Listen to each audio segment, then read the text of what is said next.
சட்டவிரோத பிட்காயின் சுரங்க நடவடிக்கை காரணமாக 2018ஆம் ஆண்டு தொடங்கி இந்த ஆண்டு ஜூன் மாதம் வரையில் தனாகா நேஷனல் பிரஹாட்டிற்கு 4.8 பில்லியன் ரிங்கிட் வரை இழப்பு ஏற்பட்டிருக்கிறது என்று எரிசக்தி குடிநீர் உருமாற்றத்துறை துணை அமைச்சர் அக்மால் நசருல்லா மொஹமட் நசீர் நேற்று கூறினார்.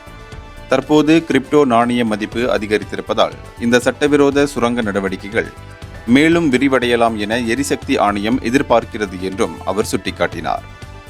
2022, 2023ஆம் ஆண்டுகளில் இந்த சட்டவிரோத நடவடிக்கை கொஞ்சம் குறைந்திருந்தது. ஆனால் 2024இல் இது பல மடங்கு அதிகரித்தது. இந்த ஆண்டிலும் இந்த சட்டவிரோத சுரங்க நடவடிக்கை மேலும் அதிகரிக்கலாம் என்று அவர் சொன்னார். 2018ஆம் ஆண்டில் இந்த சட்டவிரோத சுரங்க நடவடிக்கைகளால் TNB நிறுவனத்திற்கு 43 மில்லியன் ரிங்கிட் இழப்பு ஏற்பட்டது. ஆண்டுக்கு ஆண்டு இது அதிகரித்திருக்கிறது. இதனால் கோடிக்கணக்கான ரிங்கிட் இழப்பு ஏற்பட்டிருக்கிறது என்று அவர் சொன்னார். நேற்று அலோஸ்டாரில் பிட்காயின் சுரங்க நடவடிக்கைகளுக்காக 7 கடைகள் துஷ்பிரயோகம் செய்யப்பட்ட நிலையில் அவற்றுக்கு எதிராக அமலாக்க நடவடிக்கை எடுக்கப்பட்டது.